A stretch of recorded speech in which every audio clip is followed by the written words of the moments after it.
Hi friends, welcome to my YouTube channel science for railways. ఈరోజు మనం 11th August రోజు జరిగిన ఫస్ట్ షిఫ్ట్ గ్రూప్ డి ఎగ్జామ్లో ఎటువంటి క్వశ్చన్స్ అడిగాడనే క్వశ్చన్స్ మనం మాట్లాడుకుందాం. సో మొత్తం 12 సైన్స్ క్వశ్చన్స్ వరకు ఉన్నాయి, అదేవిధంగా 6 కరెంట్ అఫైర్స్ క్వశ్చన్స్ ఉన్నాయి. సో ఎలా అడిగాడు ఏంటనే విషయం క్లియర్గా మాట్లాడుకుంటూ వద్దాం. ఓవరాల్గా ఈ పేపర్ చాలా ఈజీగానే ఉందని చెప్పారు, ఈజీ స్టాండర్డ్లోనే ఉంది. సో క్వశ్చన్స్ మాట్లాడుకుంటూ వెళ్దాం. First question, in convex mirror when the ray passes through a centre of curvature the reflected రే ఎలా ఉండిద్ది అన్నాడు. సామాన్యంగా కాన్వెక్స్ మిర్రర్లో సెంటర్ ఆఫ్ కర్వేచర్ గుండా వెళ్ళింది అనుకో లైట్ రే, అది సేమ్ పాత్లో మళ్ళీ రిటర్న్ అయ్యిద్ది అనమాట. సో దాన్ని ఇట్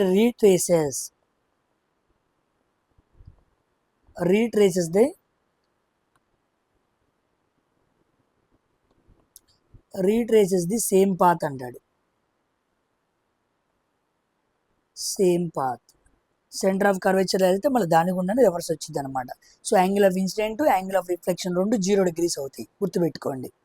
తర్వాత in the eating effect the resistance is doubled, the current time same, heating element is అన్నాడు. ఓకేనా. సామాన్యంగా హీటింగ్ ఎఫెక్ట్ అంటే H = I² × R × T. H directly proportional to I², H directly proportional to R. ఇప్పుడు I constant అన్నాడు, తీసేయి. Time constant అన్నాడు అంటే old ఏం మారుతుంది, రెసిస్టెన్స్ మారుతుంది. సో హీట్ రెసిస్టెన్స్ రెండు ఎలా ఉన్నాయి, డైరెక్ట్లీ ప్రపోర్షనల్గా ఉన్నాయి. ఇప్పుడు రెసిస్టెన్స్ డబుల్ అయింది అనుకోండి, హీట్ కూడా ఏమైంది, డబుల్ అవుతుంది. సో హీట్ డబుల్స్ అనేది ఆన్సర్ అనమాట రెండో క్వశ్చన్కి. ఓకేనా. Heating effect becomes double, 2 times అని అయిద్దని అర్థం అనమాట. తర్వాత formula for number of electrons, ఇది మనం చాలాసార్లు మాట్లాడుకున్నాం. Number of electrons in orbit, ఒక కక్షలో ఎలక్ట్రాన్ల సంఖ్య తెలుసుకోవడానికి N = ఆర్బిట్ లేదా షెల్ నంబర్గా మనం తీసుకుంటే టోటల్ నంబర్ ఆఫ్ ఎలక్ట్రాన్స్కి ఫార్ములా 2n².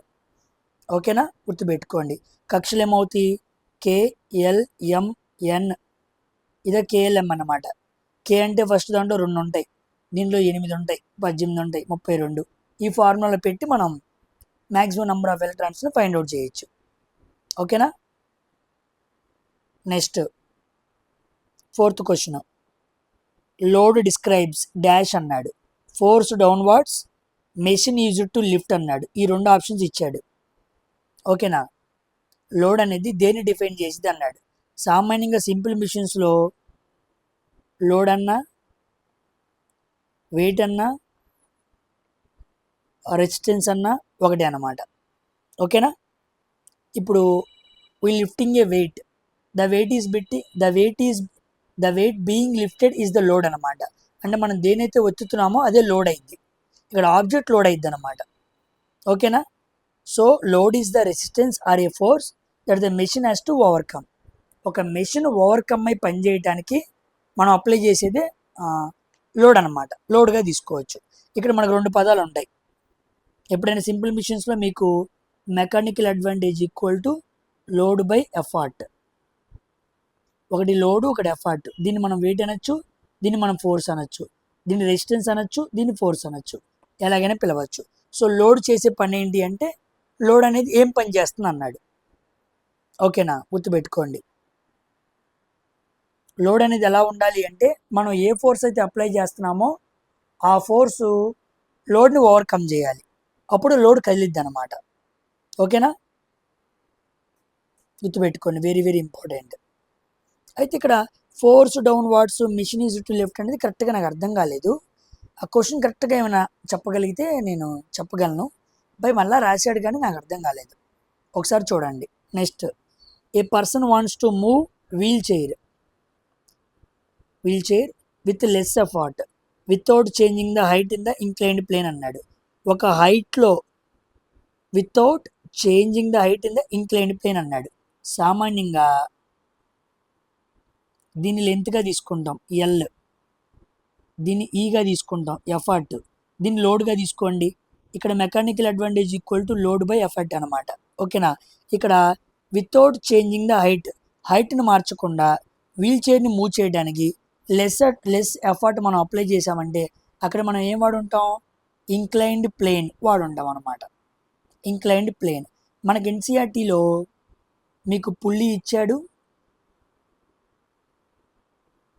ఇంక్లైన్డ్ ప్లేన్ ఇచ్చాడు, లివర్ ఇచ్చాడు. ఈ 3 మాత్రమే సింపుల్ మిషన్స్ ఇచ్చాడు. క్లాస్ 9th ఎన్సీఆర్టీ చాప్టర్ 7లో వర్క్ పవర్ సింపుల్ మిషన్స్లో ఈ 3 ఉన్నాయి.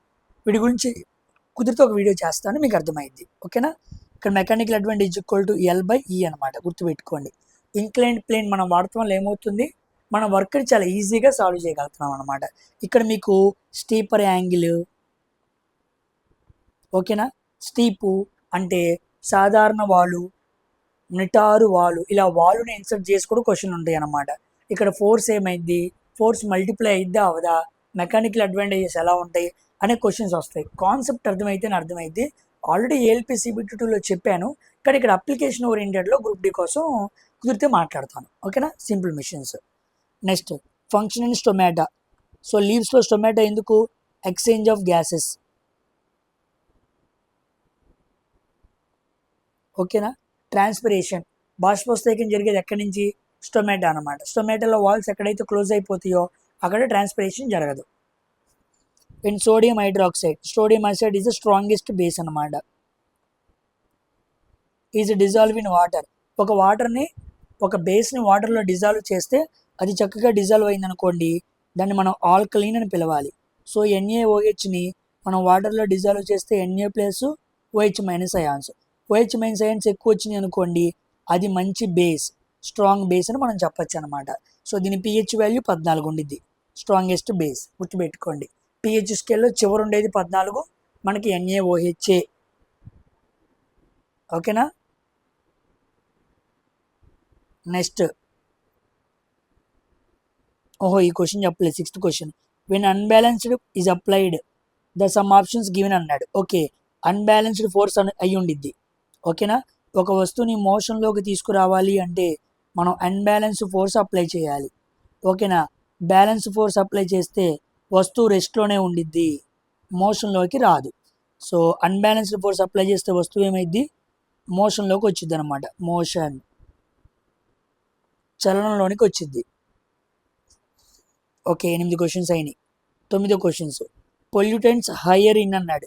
సామాన్యంగా గ్రాస్, ప్రొడ్యూసర్స్, వాటి మీద బతికేది మిడత, మిడతను తినేది కప్ప, కప్పను తినేది పాము, పామును తినేది గద్ద లేదా రాబందు. పొల్యూటెంట్స్ అనేవి వీటిలో ఎక్కువ ఉంటాయి అన్నాడు. సో హైయర్ ట్రోపిక్ లెవెల్లో పొల్యూటెంట్స్ ఎక్కువ ఉంటాయి అనమాట.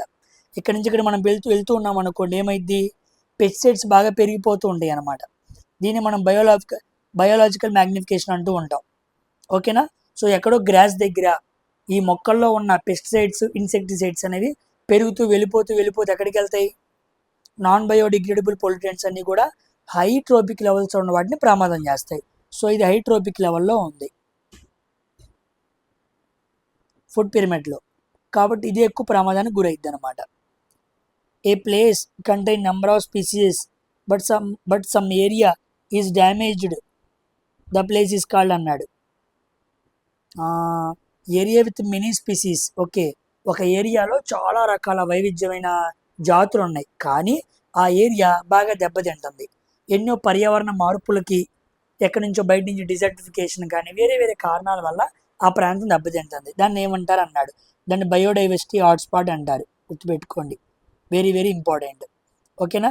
బయోడైవర్సిటీ అంటే వెరైటీ లివింగ్ ఆఫ్ ఆర్గానిజమ్స్ ఉంటాయి అన్నమాట. ఓకేనా. సో బయోలాజికల్లీ రిచ్ ఉండిద్ది, అందులోనూ హైలీ థ్రెట్ రీజియన్ అనమాట. ఎక్కువ పర్యావరణ జీవులన్నీ అక్కడ ఉన్నాయి, వేరు రకాల జీవులు ఉన్నాయి.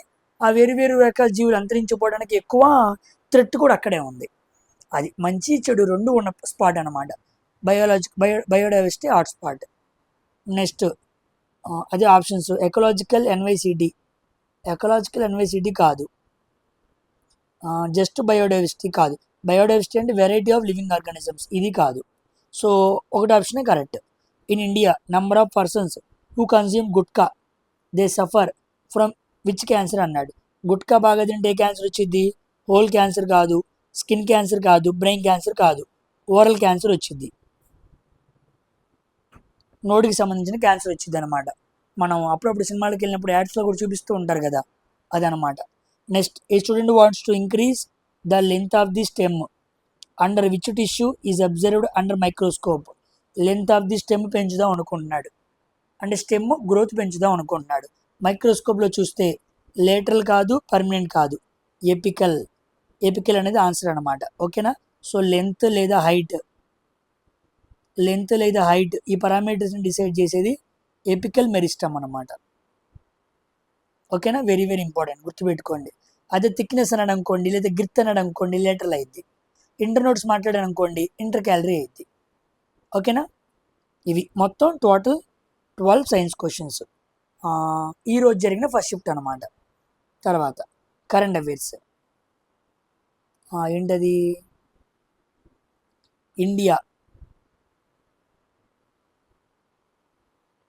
ఇండియా వైలేట్ చేసిన ఇండస్ ట్రీటీ ఏ అగ్రిమెంట్ కిందకు వస్తుంది అన్నాడు. ఇండస్ ట్రీటీ అగ్రిమెంట్ కిందకి వచ్చింది. సో మనకు తెలిసింది కదా, ఇండస్ వాటర్ ట్రీటీ 1960లో జరిగింది ఇండియాకి పాకిస్తాన్కి. ఓకేనా. Very very important. ఆ మధ్యలో వరల్డ్ బ్యాంక్ అనేది ఒక క్రూషియల్ రోల్ ప్లే చేస్తూ ఉంది. దీని ప్రకారం ఇండియాకి ఆర్బిఎస్, రవి బిఎస్ అట్లే వస్తాయి. వెస్టర్న్ రివర్స్ అని పాకిస్తాన్కి వెళ్తాయి. ఐజేసి, ఇండస్, జీలము, చీనాబు తెలిసిందే. Very very important. ఇది 2025 క్వశ్చన్ అనమాట. ఎందుకంటే 2025 ఏప్రిల్లో ఆపరేషన్ సింధు జరిగే సమయంలో మనం దీన్ని సస్పెన్షన్ చేసామన్నమాట. ఫెగల్గామ్, సింధూర్ కాదు, ఫెగల్గామ్, అంతే, ఫెగల్గామ్ టెర్రర్ అటాక్ అనుకుంటా. ఏప్రిల్ అంటే అదేగా, ఆ సమయంలోనే. నెక్స్ట్, ఐపీఎల్లో మోస్ట్ వాల్యుబుల్ ప్లేయర్ MVP ఎవరు? వైభవ్ సూర్యవంశీ. సో టీమ్ ఏంటి? రాజస్థాన్ రాయల్స్ అనుకుంటా, నాకు గుర్తున్నంత వరకు Rajasthan Royals. ICC T20 world cup men's host చేసిన కంట్రీస్ 2 ఉన్నాయి. ఒకటి ఇండియా, ఇంకోటి శ్రీలంక. Very very important. ఓకేనా. నెక్స్ట్, 2024 T20 వరల్డ్ కప్ ఎక్కడ? అదేగా మాట్లాడింది. Okay, 2026 means. Okay. Asian games 2026 ఎక్కడొచ్చింది మనకి? నగోయా. 2026లో మనకి నగోయా అంటే జపాన్ అనమాట. జపాన్లోని నగోయా అనే ప్రాంతంలో జరిగింది. నేను ఏషియన్ సీ గేమ్స్ అన్నారు, నాకు అర్థం కాలేదు. ఏషియన్ గేమ్స్ తెలుసు, ఏషియన్ సీ గేమ్స్ అనేది నాకు ఇప్పుడు వినలేదు. సో సీ గేమ్స్ ఏంటి అనేది చూడండి. In October. Okay. Which state affected by cyclone Montha? మొంతానికి బాగా ఎఫెక్ట్ అయిన దేశం రాష్ట్రం ఏంటి? వెస్ట్ బెంగాల్, తమిళనాడు, ఒడిశా కాదు, ఏపీ అనుకుంటున్నా. ఏపీఏ, న్యూస్లో కూడా వచ్చిందిగా AP. Very very important. Kakinada బాగా దెబ్బతింది.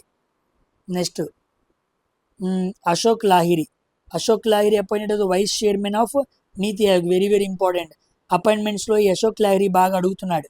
ఓకేనా. కంపల్సరీగా అడుగుతూ ఉంటాడు, గుర్తుపెట్టుకోండి. మీకు నీతి ఆయోగ్ మీద క్వశ్చన్లు బాగా పడుతున్నాయి. నీతి ఆయోగ్ చైర్మన్ ఎవరు అంటారు? ఆన్సర్ ఎవరు పెట్టాలి? మోడీ గారు. వైస్ చైర్మన్ ఎవరు అంటారు? వీసీ. అప్పుడు ఎవరు పెట్టాలి వైస్ చైర్మన్ అనగానే? ఏకే లాహిరి, అశోక్ కుమార్ లాహిరి. ఇప్పుడు అడిగిన క్వశ్చన్ అదే అనమాట. అలా కాకుండా CEO ఎవరు అంటారు? అప్పుడు నిధి చిబ్బర్. ఓకేనా. ఇలా కాకుండా ఫుల్ టైం మెంబర్స్ ఎంతమంది ఉంటారు అంటాడు. ఫుల్ టైం మెంబర్స్ 7 ఉంటారు. ఈ 7లో ఒకరిని అడిగారు కూడా. ఓకేనా. రాజీవ్ గుబా, KV రాజు, గోవర్ధన్ దాస్, అభయ్, శ్రీనివాస్, బాలసుబ్రహ్మణ్యం. ఈ బాలసుబ్రహ్మణ్యం క్వశ్చన్ అడిగాడు, గుర్తుపెట్టుకోండి. జోరామ్ అనిత, ఇది కూడా ఎగ్జామ్లో అడిగాడు. జోరామ్ అనియా. సో 7 నెంబర్స్ ఉండే ఈ ఫుల్ టైం నెంబర్స్ నీతి ఆయోగ్లో జోరామ్ అనే పర్సన్ నార్త్ ఈస్ట్ అనమాట. అమ్మాయి జోరామ్ అనియా నార్త్ ఈస్ట్ నుంచి వచ్చి ఒక నీతి ఆయోగ్ మెంబర్ అయింది. అది ఇంపార్టెంట్. ఓకేనా. ఇది కాకుండా RBI డిప్యూటీ గవర్నర్స్ 4 ఉంటారు. వాళ్ళని కూడా టచ్ చేస్తున్నాడు. ఆ 4 పేర్లు గుర్తుపెట్టుకోండి. ఆ 4లో మీకు పూనం గుప్తా, ఇది పోయినసారి ఎగ్జామ్లో అడిగాడు, ఇప్పుడు ఇవి అడగట్లేదు. ఓకేనా. కానీ ఎవరితో ఒకరిది రీసెంట్గా అడిగాడు, చదువుతాను అది. ఇంకోటేమో స్వామినాథన్, ఇంకోటేమో ముర్ము. పూనం గుప్తా, స్వామినాథన్, ముర్ము. ఫైన్ వ్యక్తి రోహిత్ శర్మ లాగా రోహిత్ జైన్. ఇది క్వశ్చన్ ఎగ్జామ్లో అడిగాడు ఇప్పుడు గ్రూప్ Dలో. ఎందుకు అడిగాడు? ఎందుకంటే ఇది మే అపాయింట్మెంట్. మే 4th అపాయింట్మెంట్ అయ్యాడు అనమాట. సో మే అపాయింట్మెంట్ కాబట్టి అడిగాడు. ఓకేనా.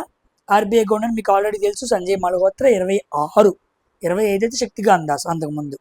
సో ఇదనమాట 11th ఆగస్టు ఫస్ట్ షిఫ్ట్. ఓకేనా.